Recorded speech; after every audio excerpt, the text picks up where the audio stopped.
And I'm going to start off just with a quick opening statement, and then we'll get to Drew. Quick shout out to the Hustle.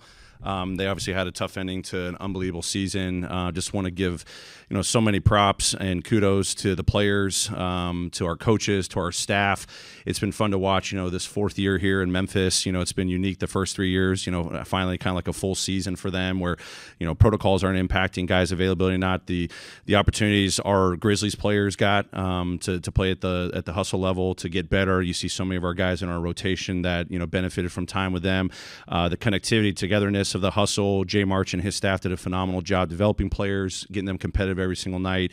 It was fun to watch. I went to the game this morning. Our staff was there. Some of our players showed up. You saw some of our players that are with the Grizzlies that were sitting on the bench, with their teammates. It's been great to see what these 4 years have shown from the Hustle, how much they mean to us. We talk about that all the time. Tough ending. We obviously wish that we were advanced into the conference finals, but I had to say, what a heck of a season. So big props to them. They'll be back hungry as ever, and they do an unbelievable job for us. So just wanted to shout them out today. Well, that reminded me that Junior won Rookie of the Year in the G League. What does that mean for him, and what do you make of his season overall? Yeah, I think absolutely deserving. He did an unbelievable job when he was with the Hustle. I think rookie leader in points and rebounds. You see his playmaking out there. It was he was a nightmare for opponents every single game that he played. And for a rookie, obviously, you see the last couple of games, all the preparation he had, with the Hustle to be able to come and contribute with the Grizzlies. I think he's taken full advantage of it as a rookie coming in and building a new routine, new style of play. At the NBA level, he's taken every opportunity to develop. So I'm so happy he got rewarded, with Rookie of the Year. It was great to see him recognized before the game. Obviously, he went out and played a great game. Hopefully, this is a boost for him to continue understanding how he's got a bright young future. He was obviously on the Rising Stars team, at All-Star Weekend. Just another, kind of milestone for his early career. Taylor, you only have, a few more games left this season. Just wondering, starting with tonight, what is kind of the overlapping plan that you have in terms of, you have the young guys, you may want to develop some, but you have a playoff push here with the standings and everything around that. Just what's kind of the big goals you have over this last stretch? There's a lot, in a short amount of time. Obviously, figuring out our rotations, we keep debating that every single day. Obviously we've been going 10 with back-to-backs and 4 and 6 and all that stuff, and some guys, being banged up here and there. So haven't gotten to that 9-man as frequently as we've wanted to. So that's still on the table for discussion. Figuring out, some stints for different guys, how their sub patterns are going to be. Haven't had drastically changed from what I think we're potentially going to do. So focusing on that, and then really preparing for what our opponent's going to throw at us. Obviously in the regular season, you're not going to see everyone's cards, from a game plan standpoint, offensively or defensively. So kind of just meeting as a staff and talking about what are things that we can do in our practice time, shoot around times that may apply to our opponent that night, but can also be beneficial to prepare for the playoffs. Those are some things that we want to be focused on. There's the details at the end of the day. It's our fundamentals are the starting point for us, coming out with the urgency, the mentality, all that. But, our fundamentals, transition defense, man-to-man defense, our pick and rolls, all that. And then we'll dive into our adjustments and counters offensively that we got to get into, but sometimes the game doesn't present that, but we got to find ample time, whether it's in a game or in a practice, to make sure we've got everything kind of fine-tuned over these next 2 weeks. Coach, with maybe Kawhi playing tonight, how did it affect you attacking the Clippers tonight versus the last game? Obviously he poses a whole lot, different elements, offensively and defensively. I thought the Clippers did a phenomenal job. Just, Russ set a tone for them, the other night.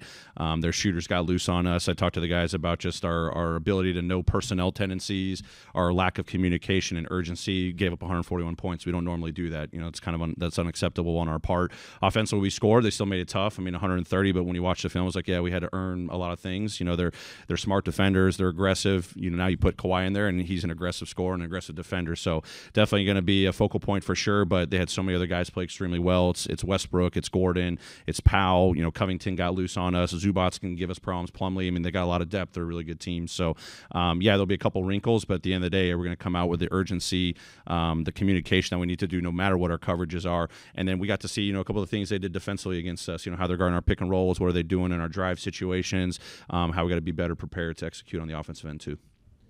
Taylor, you mentioned knowing your personnel. That's when Dylan also mentioned Wednesday night, and you see how the league is offensively. How do you prepare to take away threes? They get 20-plus threes Monday night. They did it again Wednesday. It's not like you can pack the paint or pressure and force more turnovers and stuff like that. Like threes are pretty much like guys shooting the ball. Like how do you prepare to take something like that away? Yeah, I don't think you can ever take it away. I mean, the nature of the league and also personnel is they're going to shoot it regardless. You can't, make a gentleman's agreement and say, hey, don't shoot this one. Like you got to execute your transition defense so you're not in rotations to give up an easy three. So is our, urgency early in possessions good? When a guy's got the ball one-on-one, what kind of driver is he? Are we funneling him away that he's maybe less of a playmaker? If we're shifting, are we shifting as much or less depending on what his shooting abilities are? So there's a lot of factors involved. We can't control everything out there, but we try to move the needle when it's coverage schemes, how we, guard guys when they're off the ball, how we guard guys in pick and rolls, knowing if they're shooters coming off of screens too. We try to influence that. It's basically trying to influence and minimize as much as possible. Easier said than done, but obviously this team, we know they thrive, being, I think, one of the top 3-point shooting teams all season, especially recently. Taylor, so you were talking about those substitution patterns, especially going into the playoffs, and over the past month, you've gotten more data with Tyus with the starters, and then also too when Ja came back, he had those time off the benches. One where Tyus moves into that first substitution pattern to play more minutes with the starters, is that one being heavily considered given the data that we have there? Yeah, I mean, that's definitely on our mind. I mean, especially when we go to 9, obviously, Tyus has been huge for us, how we got to figure out the right, matchups and, cadence to our sub patterns there. It's definitely on the docket. Sometimes as the game goes, I have an initial plan and someone's, hot out there and I kind of ride that person a little bit longer so I don't kill their rhythm. There's foul trouble that impacts it. We try not to chase, defensive matches as much, but we're known to do that at time to time. But then, the Tyus one for sure, just how he orchestrates and, another ball handler out there. You see what Dez can do. Luke's playmaking starting to show a little bit more too. So, and he's Tyus is shooting the ball extremely well from the 3-point line too. So there's definitely things offensively, defensively, we're figuring out what those combinations can look like, whether that happens as our initial sub or as the game goes on, second quarter, fourth quarter subs as well.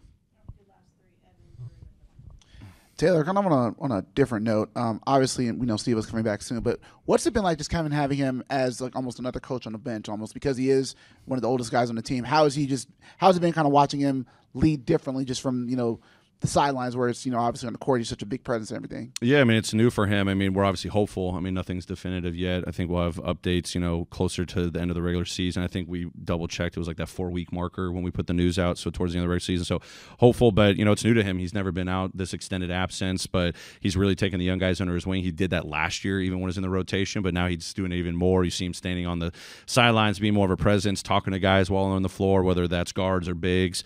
His voice in the locker room, I've really seen that grown. Even pre-injury, but he's done that even more now because he's always trying to just contribute as much as possible. So it's huge. He's got the experience. He's got the care factor. He's got the knowledge. So he's doing stuff, taking guys in the sauna and the spa room and all that stuff, just talking big picture stuff. So it's not always X's and O's. So it's huge trait. This is the stuff that we talked about our first dinner, 2 summers ago. And now he's able to do that. Obviously, we wish he was out there playing with us, but he's finding ways to impact still. Dylan has mentioned a few times that he's taking a new role this season. I think he's used 3-and-D a couple of times. What was that process like, getting him to embrace that, and how do you think he's done in that new role so far? Yeah, no, it's been ongoing because there's been times where, he's embraced the 3-and-D, and we haven't told him, 3-and-D, but, him recognizing just the usage out there and, how other guys are initiating the offense, and then, his calling card defensively for us and his leadership just in general. But then when guys are in and out, obviously it takes on a different role, so it's not always going to be consistent for 82 games. But I think he's doing a great job.